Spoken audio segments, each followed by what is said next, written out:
Today is June 27th, 2019. Like in the intro, my name is Samuel, and this is the first episode of the Lazy and Nice Days podcast. In this first episode, I'm going to be introducing myself and telling you a little bit about what we're going to be doing on this podcast. So first off, like I said, my name is Samuel Salas. I am 17 years old. I am a Latin American trans boy, aka F to M. I suffer from anxiety and depression. I overthink a lot due to the fact of this.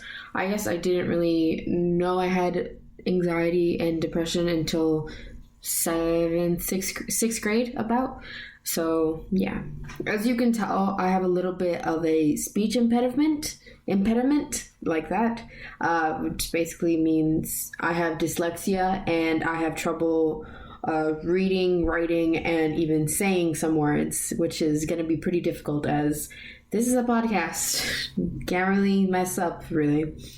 Tell you a little bit about my personal life, my friends and families. Specifically, I'm going to be talking about my parents and sisters, my cousins, and then my friends. So to start off with my parents, I have both of my parents, thank the Lord for that.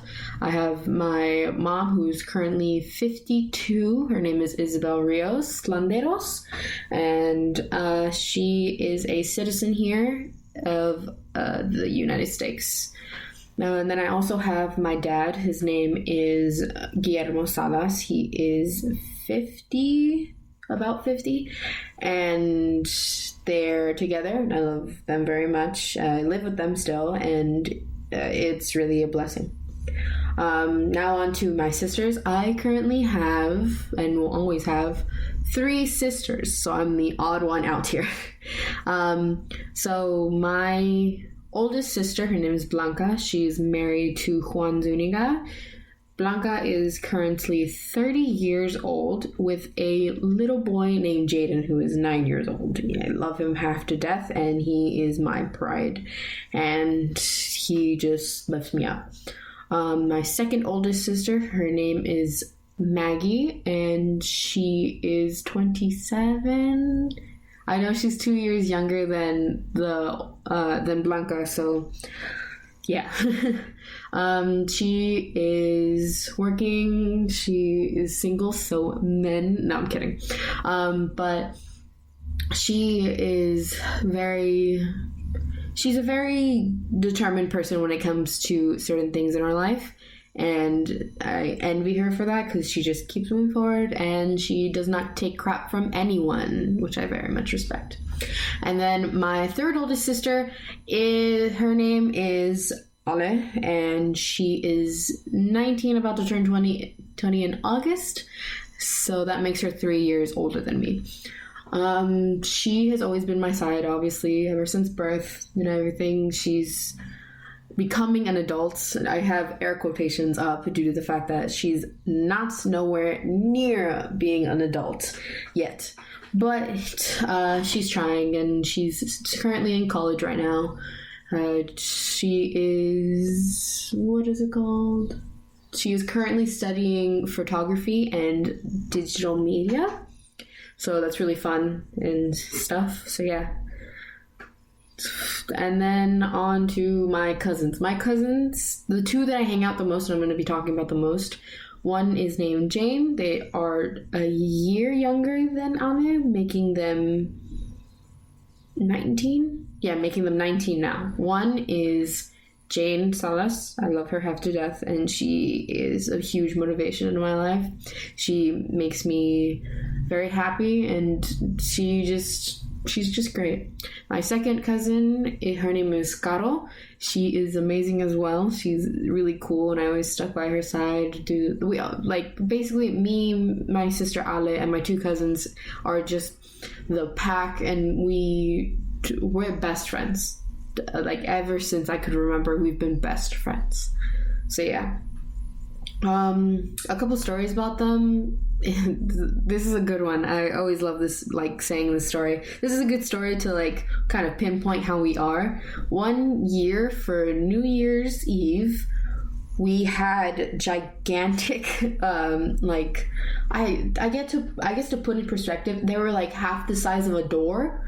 Yeah, they were half the size of a door, and a door is usually like 6 feet long, 5'9" long, and we ate 1.5, basically 1.5 pizzas of that. And then we had 2 gigantic Pepsi, like 2 liters of Pepsi, and that was our night. We just had a fucking blast, and it was amazing. We just loved it. So yeah. Then to sum up my sisters with the story, I guess you could say we have bonding moments here and there. We're all very like distant in age and everything like that. But a really fun fact about us is we go into an order, which is 6, 7, 8, 6. 6 is me and my sister Blanca, because her birthday is on the 14th of June and mine is of the 17th of June. Then 7, which is July 10th, which is Maggie. And then it ends with Ale, which is August 23rd. So it's 6, 7, 8, 6. So yeah. I always thought that was a really fun fact about us. And actually, with my entire family, we have like an order. Like, we have like birthdays all year round, like January, February, March, April, May, June, and July, and everything like that. They just like it just goes in order, and it's just like perfectly aligned somehow. It's just really funny to me. So yeah, on to my friends. My friends are what I like to say as a giant clusterfuck of a party. I guess that's the best way to put them.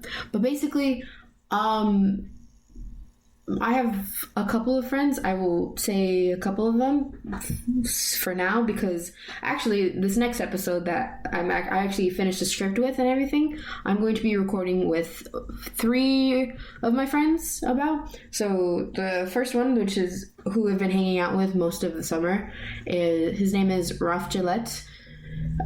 He is the baby of the group. He's gonna turn 18 or 21 last, and I find that really funny. He's a little gay. He's a big gay boy. So yeah, he just recently got his ears pierced too, as well, and I hope we can talk about that in the next episode. So yeah, my next friend, her name is Lauren Echeverria. I don't even think there's a V in it. She'll probably correct me in the next episode, and you'll probably hear it correctly, but and her actual username is the Leche Girl, because her last name sounds like it. So that's another one of the that's another one of the members that we're going to have in the next podcast. A very dear friend of mine. And then maybe if she gets a ride, we'll also have Jade Castaneda. She's been my friend since the 7th grade. So at the school that I'm at right now, I've only been there since the 7th grade, because I always didn't used to live here in Pomona. I've lived here in Pomona for 7 years, I think. I used to live in a small town called La Puente. I lived there ever since I was about 11. Yeah, 11. We moved when I was 11, and it was just a big step and everything like that. So yeah. So I've known Ralph for ever since I've been in the 7th grade. I've known Jade ever since we were in the 8th grade, and I've known Lauren ever since freshman year of high school. I've known her since freshman year of high school, because that's when she ended up coming to the school. But back to Jade. So she's been my friend since the 8th grade. We've stuck together for a really long time, and yeah, that's basically my friends, and I love them very much. That's like the group of friends that I'm going to be introducing first up. Another like chunk of friends that I have. I'm just gonna like go by their names really quick. Isabel. I forgot her last name, but it starts with an A. So there's going to be Isabel Ngio Campo, Caitlin Sandoval, and maybe he's also a YouTuber.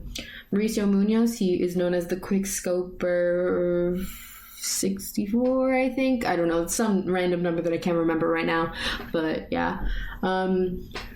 But I'm probably going to have them in this podcast as well. I'm very much hoping it. I'm pretty sure Mauricio is going to say a bunch of racist comments. Isabel's going to say a lot of things about church. And she's going to say things about anime. And Caitlin's going to be talking about a lot about Comic-Con and some games. Sorry about that. I've been drinking coffee. And yeah, that's kind of like what my friends are going to bring up to the table. So yeah, I'm very excited about that. Okay, we have started now a segment that I'm going to be having on this podcast called Opinion Corner, aka it's my opinion or the people who are going to be on the podcast opinion, and you can take it as it is. You don't have to take it into consideration, because remember, we're only 16 to 17-year-olds with opinions, strong opinions for Ralph. So yeah. So, but one of my first opinions is art. Art has always been a deal breaker for me. I've been drawing since elementary school, about kindergarten to first grade. I've always drawn, and it was just such a big passion for me, and I just loved it. It's just one of my ways that I cope with a lot of my anxiety and depression and my overthinking. It just calms me down, and it's just a great way that I just live. It's always been a great way that I've just lived, and it's just so great. And I see other people, and I love how they get so passionate about it, and it's just so great. Just the amount of time and effort that someone puts into an art piece that looks gorgeous, it just amazes me, and everything like that. It's just so great. A little opinion that I have about art is I don't like it personally, because I've been drawing for a really long time. I've gotten to where my art style is today because of the fact that how much I've drawn over the past couple of years. So it's just, I've just always been like that. But I don't like it when someone, after a day of practicing, and not even practicing, just doodles, just becomes the next Picasso. It's just very annoying to me how someone who hasn't even taken that much time or effort into an art piece just slabs it on the internet and gets millions of followers over it. I've been drawing for so long. I've been showing it to people. I've been into art galleries too, and no one really takes into consideration how long I've taken. No one's really been wowed by it, and I took so long for that to actually work, actually happen, and it upsets me. I'm sure some of my friends will agree with me, but it just takes so much time, and the fact that someone can just slap on something and just be like, here we go, this is my thing, it just makes me upset. It's do you actually really care about what you're making? This is an art form that people take very seriously. I don't understand how people just take advantage of things that make other people happy. And I'm going to use that as a transition to go into my next opinion, which is YouTube. So if you're watching this on SoundCloud or the Apple podcast thing, or even on YouTube, you'll see why I don't want to be necessarily a YouTuber. I want to be a podcast person, and here's why. The amount of rules that YouTube has put up onto their algorithm makes me unmotivated. Let me expand on that. So basically, as a YouTuber, you think of ideas, and it's oh, this is such a great idea, I'm gonna put it on there and see if people like it. And for some reason it gets demonetized. Now, I know a lot of YouTubers aren't making videos because of the money or anything like that, and some people will joke about it and just oh no, I can't pay my rent or mortgage this week and everything like that. But the fact that they can't say a certain word, like a curse word for instance, or they can't say anything that's actually a joke, because you know how memes are today. It's just pure offensive jokes, and people love that. But for some reason, YouTube out of nowhere just goes, you can't make that joke anymore because it's offensive. But I feel like in my generation, no one cares if anything's offensive anymore. Like, if you get offended by it, we'll say sorry, and it was like, oh, sorry, it was just a joke, and then we'll all laugh together.